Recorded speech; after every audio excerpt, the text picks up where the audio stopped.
स्वागत है आपका हमारे एज के स्टूडियो में। दोस्तों, कहानी में अब आने वाला है जबरदस्त ट्विस्ट और ऐसा मोड़ जिसे देखकर आप भी दंग रह जाएंगे। सूरज और ईशा की जिंदगी में चुनौतियों की कोई कमी नहीं है। कभी परिवार का दबाव, कभी समाज की तानेबाजी और कभी दायमा की चालें। हर रोज नई मुश्किलें उनके सामने आ खड़ी होती है। लेकिन इस बार जो हुआ, उसने पूरे घर का माहौल बदल कर रख दिया। हुआ यूं कि सूरज को अचानक पता चला कि मोहल्ले के बिजली वालों ने एक चाल चली है। दरअसल कुछ समय पहले ईशा का उनसे किसी बात पर झगड़ा हो गया था और तब से वे लोग ईशा से रंजिश रखते थे। यह बदला लेने का मौका उन्हें ब्लूटूथ के जन्मदिन पर मिल गया। पूरे परिवार में जश्न का माहौल था। घर रंग-बिरंगी लाइटों से सजा हुआ था और हर कोई तैयारियों में व्यस्त था।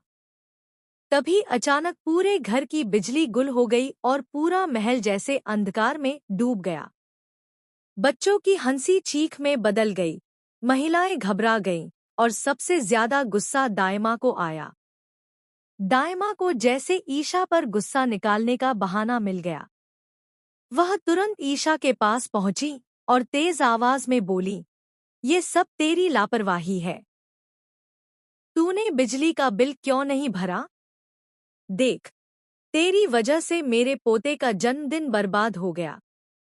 अब तू मान ले कि तू गृहस्थी की इस चुनौती में हार गई है और मुझसे अभी के अभी माफी मांग। ईशा ने कई बार समझाने की कोशिश की कि उसने बिल समय पर भर दिया था, लेकिन दायमा उसकी एक भी बात सुनने को तैयार नहीं थी। ईशा की आंखों में आंसू आ गए। उसे लगने लगा कि शायद सच में सब उसी की गलती मानेंगे। तभी अचानक दरवाजा जोर से खुला और वहां खड़ा था सूरज। उसके चेहरे पर गुस्से की आग साफ झलक रही थी। सूरज ने बिना देर किए बिजली विभाग के उन कर्मचारियों को कॉलर से पकड़कर घर के अंदर घसीटा। पूरा परिवार यह देख हैरान रह गया। सूरज ने दायमा की ओर देखते हुए कहा, दायमा, आप जिस पर शक कर रही हैं, वो निर्दोष है। ईशा की कोई गलती नहीं है। असली गुनहगार तो ये लोग हैं।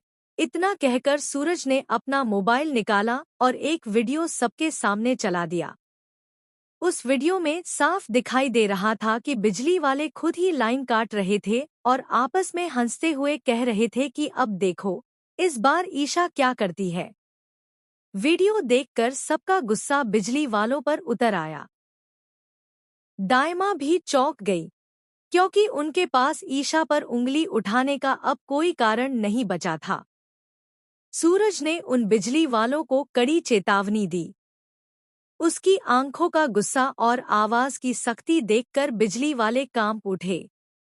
सूरज ने उनसे कहा, अगर दोबारा मेरे घर या मेरे परिवार के खिलाफ ऐसी हरकत की, तो इसकी सजा इतनी कड़ी होगी कि सारी जिंदगी याद रखोगे। इसके बाद सूरज ने उनसे वहीं खड़े-खड़े बिजली की सप्लाई ठीक करवाई और बकाया बिल की एंट्री भी सही करवाई। जैसे ही लाइट दोबारा जली, घर में खुशी की लहर दौड़ गई। बच्चे फिर से हंसने लगे और ब्लूटूथ का चेहरा चमक उठा। ईशा की आंखों में राहत के आंसू थे। उसे लगा कि सूरज हर बार की तरह उसकी ढाल बनकर खड़ा है। उधर दायमा का चेहरा उतर चुका था। उन्होंने सोचा था कि इस बार वे ईशा को सबके सामने नीचा दिखा देंगी, लेकिन उनकी चाल फिर नाकाम हो गई। परिवार के लोग भी अब दायमा की मंशा समझने लगे थे। वहीं सूरज और ईशा ने मिलकर ब्लूटूथ का जन्मदिन बड़े धूमधाम से मनाया। केक काटा गया, गाने बजे और हर तरफ सिर्फ खुशियां ही खुशियां बिखर गईं। लेकिन दोस्तों, असली कहानी यहीं खत्म नहीं होती।